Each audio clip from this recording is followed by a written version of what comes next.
on the home garden to tell you. This is Mike, her husband. Today we're going to expand our garden.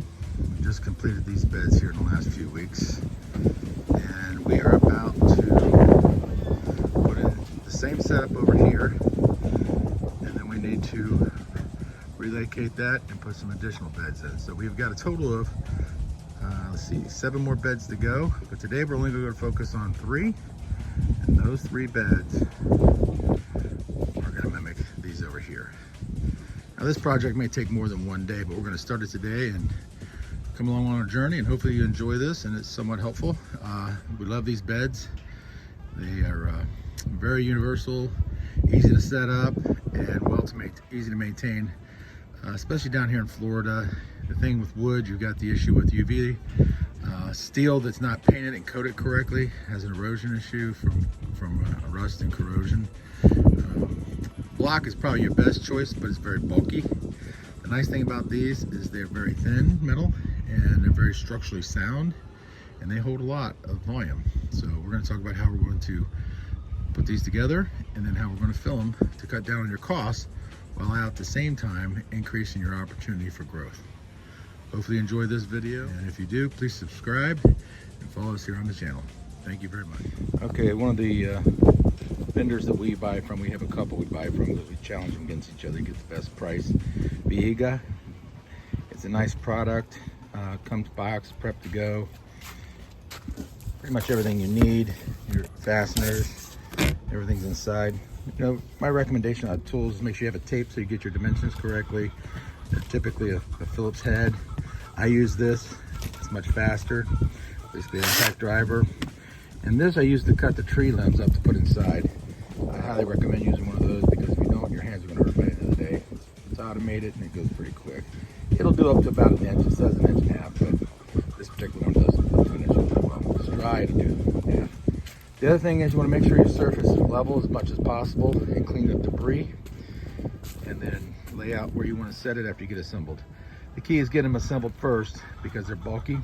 Get them in a close proximity where you want them, and then get them final location before you put any tree limbs inside of them, because once you put the tree limbs inside and start putting the dirt in, you're not going to move them.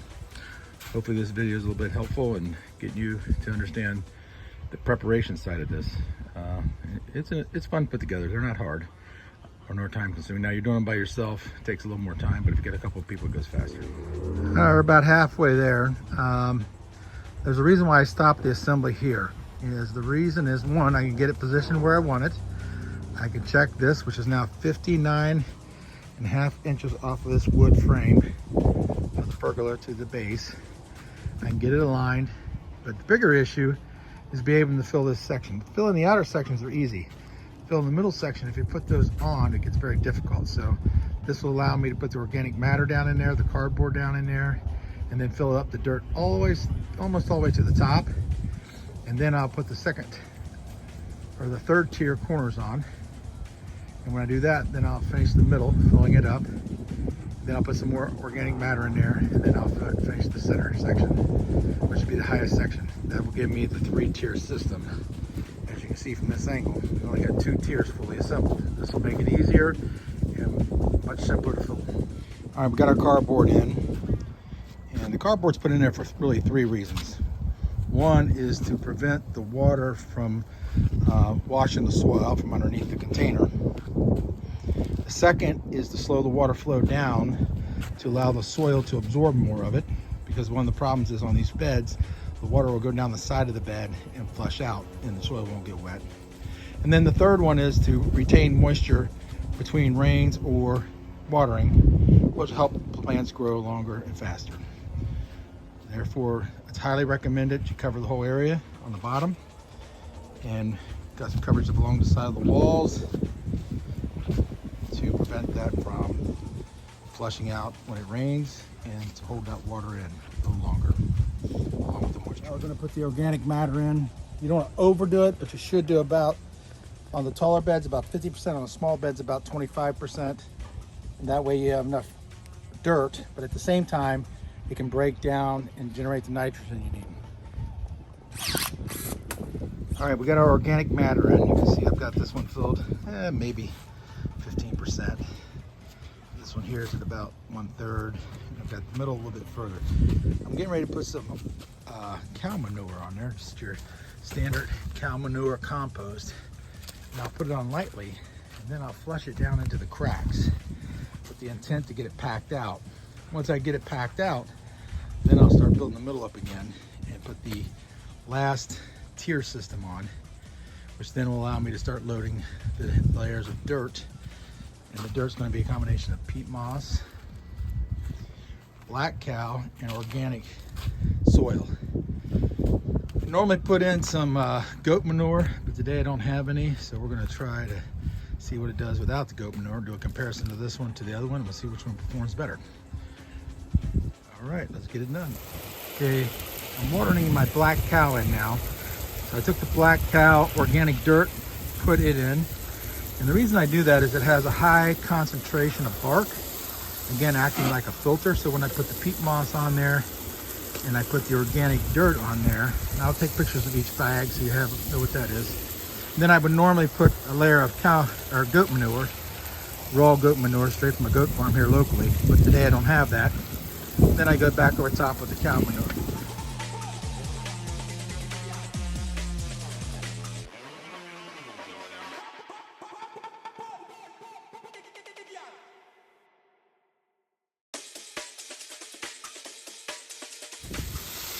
Okay, now I'm watering down the peat.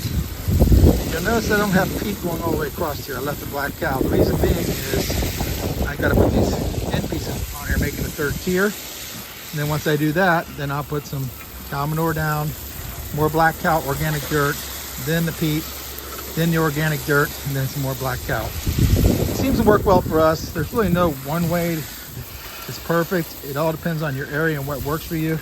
This has been very productive for us the last few years, so we follow this approach. And one thing I normally do a little different is put goat manure in here, but I don't have any goat manure this year for this particular bed. So we'll see how it works compared to the other bed. Hopefully this is helpful, and more to come. Okay, I'm working on the center now, which is the third tier, and I did the same on the others. I put this cow manure compost down, and the reason I did that is it's a much cheaper material, and it has a tendency to have a lot of compost in it. And what's nice about that is it fills the voids very well. And it acts like a very good filter. So once I get this watered in, I will once again put the black cow down. And then I will put in the peat, like I have in these two lower decks. And then once I get the peat in, then I'll put the organic dirt in, and then cover it up with black cow organic dirt.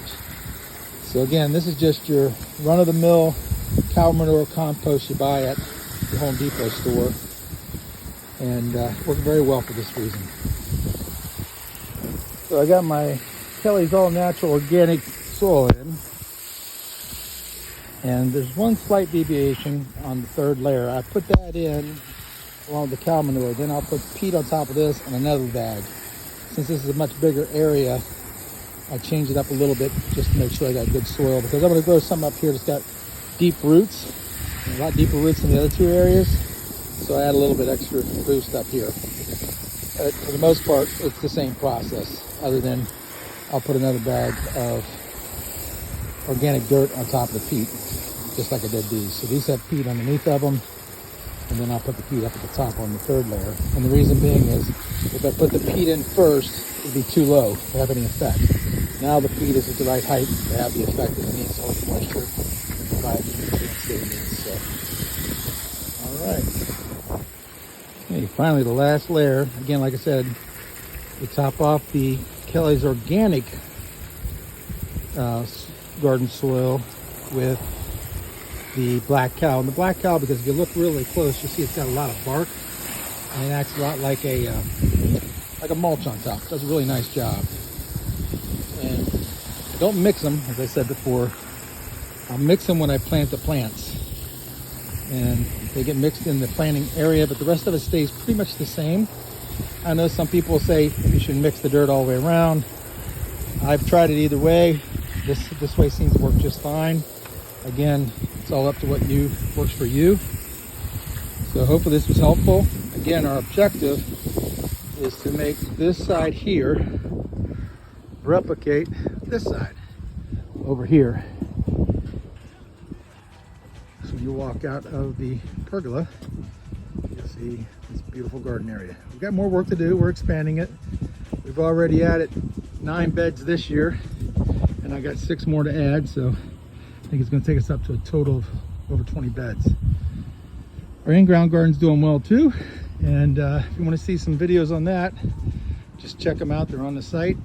And appreciate your time, and hopefully this has been helpful for you. And until then, have a great day.